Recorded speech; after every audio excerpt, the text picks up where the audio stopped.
ঢাকা এই স্লোগান তুলে একসময় রাজপথ কাঁপানো দল এনসিপি এখন পড়েছে প্রতীকের ঝামেলায়।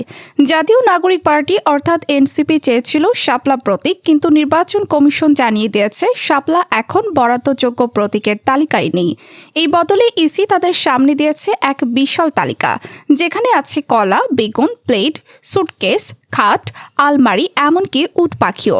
এতে দলের নেতাকর্মীরা রীতিমতো বিস্মিত, কেউ কেউ আবার ক্ষুব্ধ। তাদের ভাষায় এই প্রতীকগুলো শুধু অপ্রাসঙ্গিক না, অনেকটাই হাস্যকর। প্রবাসী সাংবাদিক মাসকাওয়াত আহসান তার পোস্টে লিখেছেন, এনসিপিকে প্রতীক না দেয়া আসলে পুরনো ও নতুন প্রজন্মের ভেতরকার দ্বন্দ্বের ফল। তার মতে নতুন নেতৃত্ব পরিবর্তনের বার্তা দিচ্ছে, আর পুরনো চিন্তাধারার নেতারা এখনও অতীতে আটকে আছেন। এদিকে নির্বাচন কমিশনের পক্ষ থেকে জানানো হয়েছে, প্রাথমিকভাবে এনসিপির আবেদন গ্রহণযোগ্য ধরা হলেও 7ই অক্টোবরের মধ্যে তালিকা থেকে প্রতীক বেছে নিতে হবে।